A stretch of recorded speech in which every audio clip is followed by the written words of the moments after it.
Welcome to another edition of the Five Star Zone. I'm your host, Rico Beard.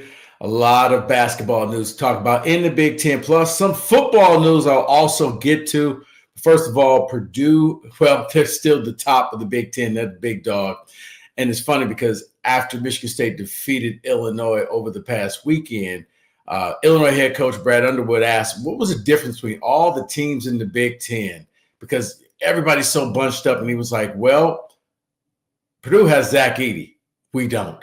That's the difference. And it really does boil down to that. Zach Edey not only will be the Big Ten Player of the Year, but probably will be the National Player of the Year, or at least in the running for that. Purdue has separated themselves from the Big Ten. They're going to likely – they will get the number one seed.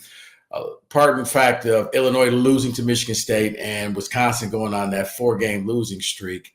Purdue will be the number one seed in the Big Ten tournament. They're jockeying for the number one overall seed in the NCAA tournament. They will be in the Midwest. They will get, barring a first round or second round upset, they will be playing at Little Caesars Arena here in the state of Michigan and down in downtown Detroit. Purdue has won 9 of their last 10 games, and they're sitting on top. Now, if I ask you who has the best record outside of Purdue in the last 10 games, you may be able to get one team. I don't think you're going to get the other team. Illinois. Illinois is 7-3 over the last 10 games. You are seeing resurgence of the Illini, especially now that Terrence Shannon Jr. is back playing with them. Man is just balling out. He's lights out. He's hitting it.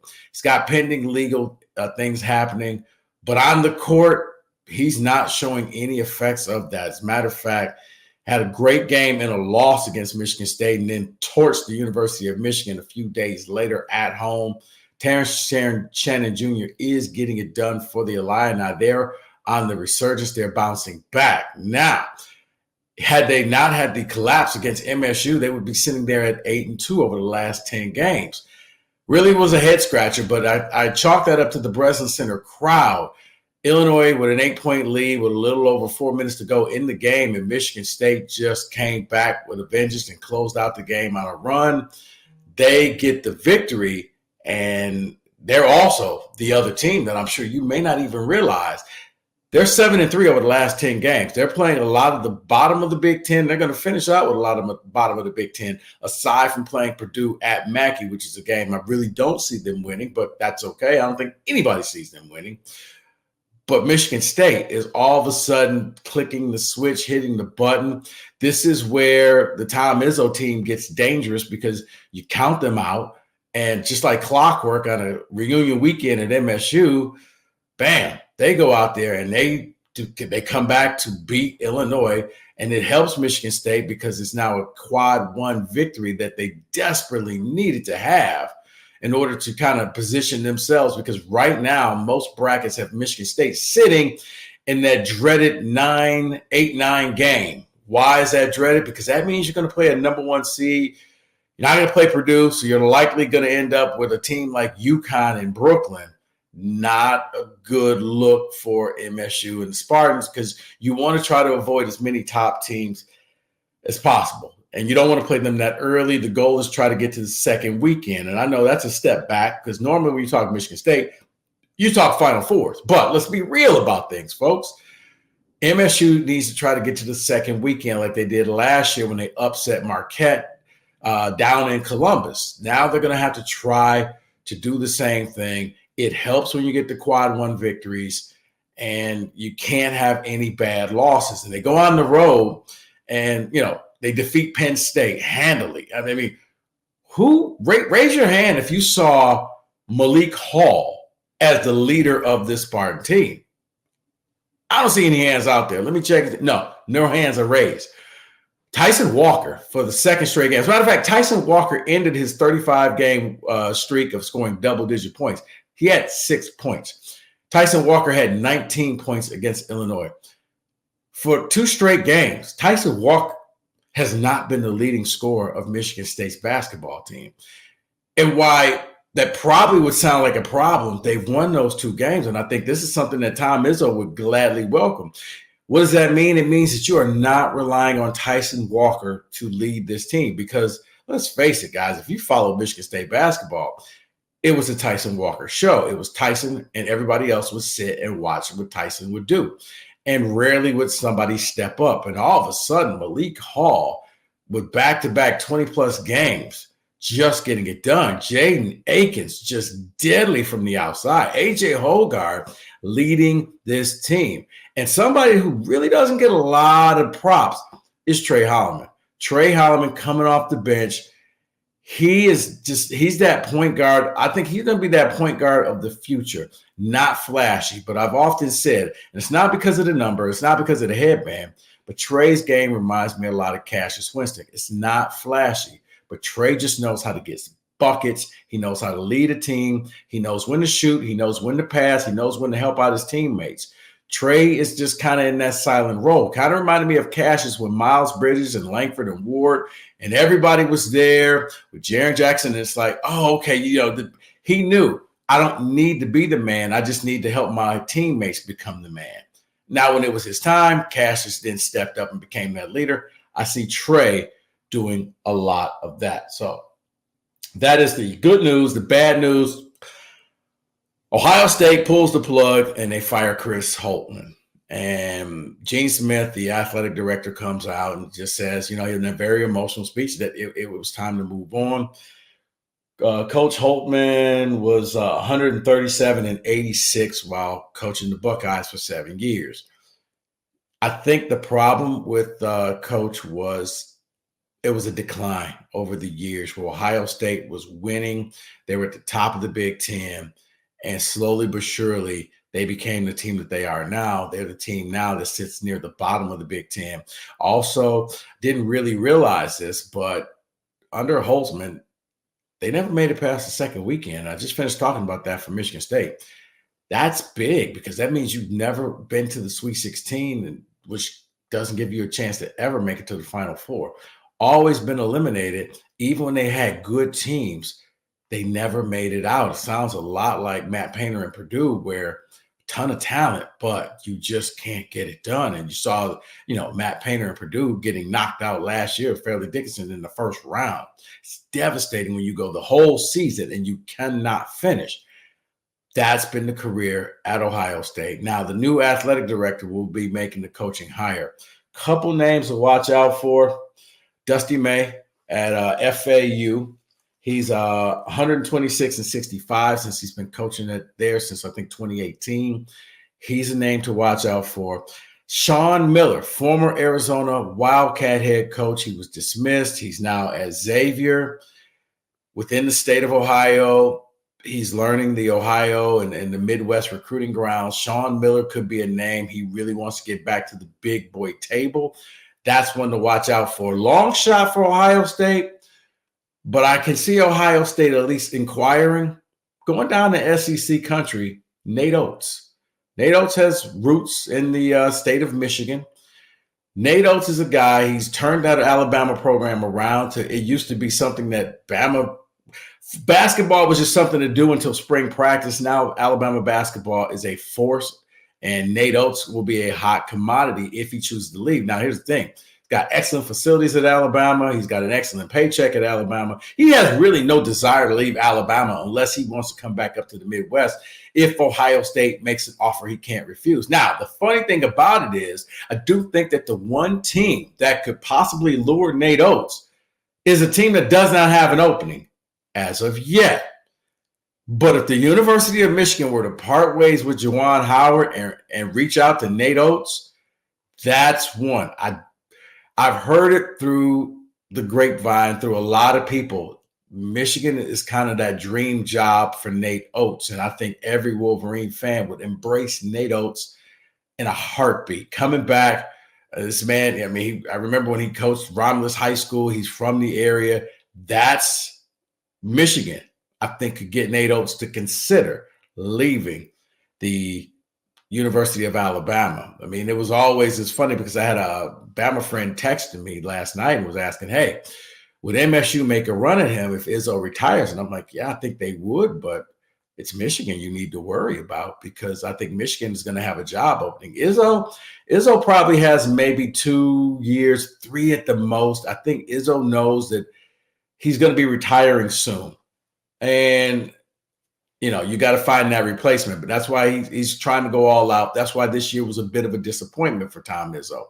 But Michigan, if they part ways with Juwan, and I don't know. I mean, Ward Manuel came out and says, to paraphrase, he wasn't even thinking about even making a move to get rid of Juwan, which I was like, huh? Ward, are you watching what we're watching? Your team got embarrassed at Illinois, and then the coach came out and thanked the Illini fan base, saying, well, he said, you're welcome, because Terrence Shannon wanted to come to Michigan, but we couldn't get him in. He wanted to transfer in, so he ended up coming to Illinois, so you're welcome. That's probably not the words that I would use if I was a coach on the hot seat like Juwan Howard, but it makes you wonder, is he even really on the hot seat? But yeah, if the Michigan job becomes available, Nate Oates is, I think, Ward Manuel has to reach out. Now, Nate's going to come at a pretty penny, and it may violate one of the rules of the University of Michigan, where you may end up paying your basketball coach more than your football coach. And I know that's something that the great Bo Schembechler always said can never happen. But if you want Nate, you're going to have to pay. You're going to have to cough up the coin in order to get him. So that's what's going on there. Also, look out. By the time you watch this, depending on when this airs, the Big Ten, well, not just the Big Ten, but the NCAA women's record could be broken. Caitlin Clark going up against the University of Michigan at home. She is 8 points away from getting it done. She is like watching a clinic. She's fun to watch. I mean, I'll admit it, man. I've watched a lot of Iowa women's basketball games because she's like Steph Curry. The shots that she makes, you just sit there in awe. I mean, I remember watching the game on Peacock earlier this year when she played my alma mater, Michigan State. And I thought Michigan State was actually going to go into Iowa and get it done. And she hit the game-winning shot, just a dagger shot, like the true competitor she was. And it was like, wow, that was impressive. So impressive that I was actually hoping they would get a return trip back to East Lansing. I was going to go to the game, or even if they played Michigan at home, but I was going to play both Michigan and Michigan State only once, and it's in Iowa, so no chance of seeing her up close and in person unless you go to the Big Ten tournament, which on a side note, I want to say, probably something, if you're a basketball fan of the Big Ten, you may want to go to both Big Ten tournaments, both men and women in Minneapolis. For women, it's very simple, because even as good as Caitlin Clark is and Iowa is, they're not the top of the Big Ten. Ohio State is. And, they just got upset by Nebraska, and it was kind of cool to see everybody rushing the court after beating them. So, yeah. And then for the Big Ten, for the men, where you're probably thinking it's Purdue versus everybody else, I promise you this, all the games are going to be entertaining. Looking at the Big Ten tournament right now, I mean, look, the Northwestern loses Ty Berry, and that's major for the Wildcats. He was one of their leading scorers. I don't know how strong Northwestern will finish without him. Yes, they have Boo Buie, but man, Ty was one of the guys that stirred that drink. With him not being there, I don't know if they can maintain one of the top 4 spots, because that's what you want, top 4 spots. I think you're going to end up Purdue, Illinois will have one. Wisconsin will probably maintain that spot as well.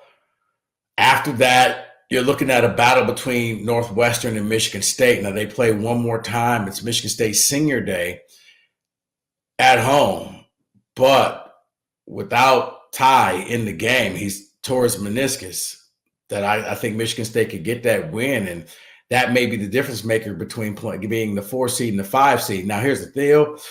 It just means that whoever the 5 seed has to play the day before, chances are you win that first game and you play the 4 seed. So now you're just talking about the color of the jersey, probably having Michigan State and Northwestern play each other twice within 2 weeks. So that will be a fun watch, a fun way to end the season. But, man, if you get an opportunity, you definitely want to go and do that.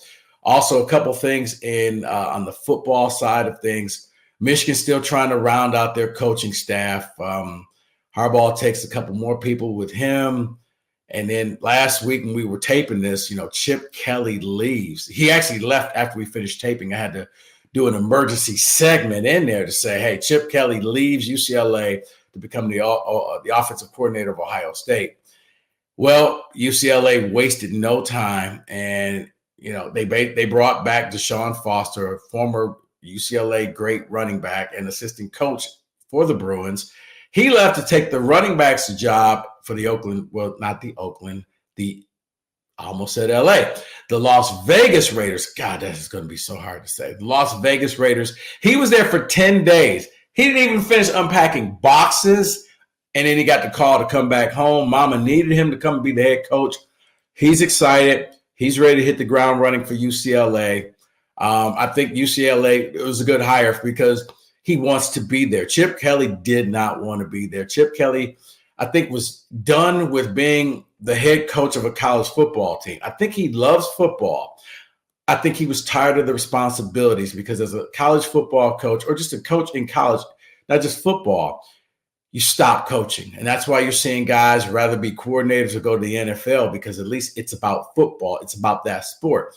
Where now if you're the college football coach, you got to worry about, maintaining your players and making sure they don't hit the portal almost daily. What's their NIL package like? Aside from going to school and getting grades and learning plays, you got to do so much stuff. And then you're also a fundraiser, meeting with boosters, trying to increase NIL dollars to keep the players that you want around, to make sure everybody is happy. And oh, by the way, you got to win games because if you start losing games and all those people that you've been hobnobbing with, well, they want you the hell out. So it's not fun anymore. Chip Kelly reached that boiling point. He said, I'm out, but that's okay because you brought in a guy, UCLA, who wants to be there in Deshaun Foster. He's going to embrace what it is to be a Bruin. He was a Bruin, and I think that program is going to get back. He's going to go out and recruit. Chip Kelly did not recruit at all. I mean, to be at a school in California, your advantage is just you have the beach, you have the sun, and the fact that you could not land top recruits is criminal. I think Foster will fix that problem. Also, the other thing, and we'll monitor this, and this is kind of a byproduct, a little parting gift that Jim Harbaugh left college football, not just the Big Ten, but everybody in college football. But it looks like helmet communication is coming to college football. They've been using it in the pros. It's something that's long overdue. We have the technology. We should be able to use this. It's not going to hinder the game. As a matter of fact, for those who scream up and down, oh, the game lasts too long, this is going to speed the game up because you don't have to hold up the silly cards. You simply, coach can talk to the quarterback in the helmet, just like you see in the pros. For those who run a fast-paced offense, it'll be a lot easier. You don't have to do the check with me at the sideline. You could just say it right in there. Because it's funny because you knew this had to happen because the AT&T commercial with the deaf school, high school, and they show the quarterback and he gets hit, and then they come up with this new technology for a helmet where all of a sudden it's like a little visor right inside the visor is a screen and he could see the play calling. And I'm like, if you could do this for, people with hearing loss in their high school, why can't this be applicable across the board? So whether you talking to somebody's ear or you flash a play up on a little monitor in the helmet for the quarterback to see, man, it's simple. And I think this is going to improve college football. This is something that goes back to the cheating scandal of the University of Michigan. But I think the byproduct of it is this. I like it. I love it. I think that this is much needed. So that being said, we're going to be voting on this coming up pretty soon.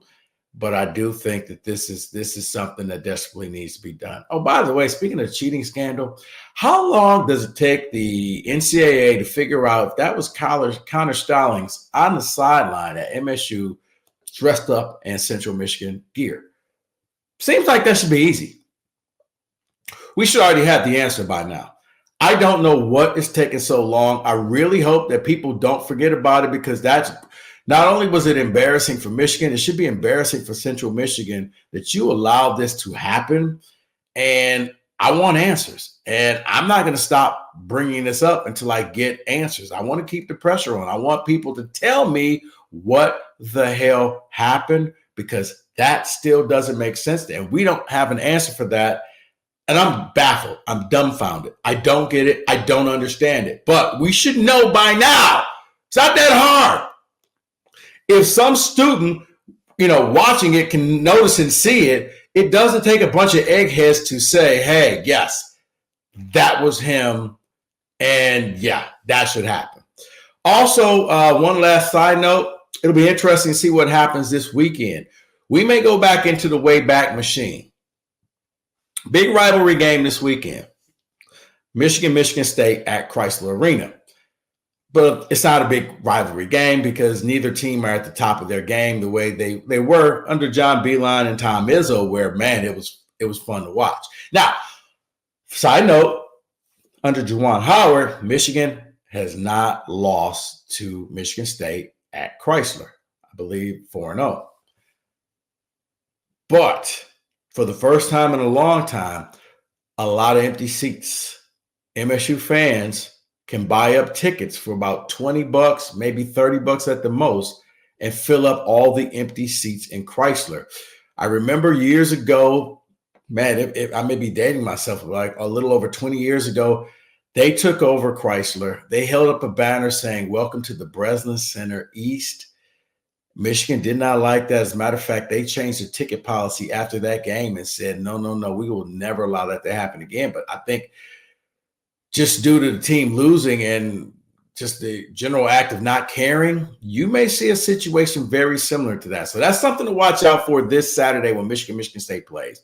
Anyway, guys, thanks for watching. Thanks for listening to the 5-Star Zone. I'm your host, Rico Beard. I will be back next week with more stuff, whether it's basketball, whether it's football, anything new happening in the Big Ten. I got you covered. Thanks for listening. Thanks for watching. Keep liking, keep subscribing, keep telling your friends. Let's get this thing growing, guys. It's grassroots. I cannot do this without you, so I thank you for watching. Thanks for watching. I will see you guys next week.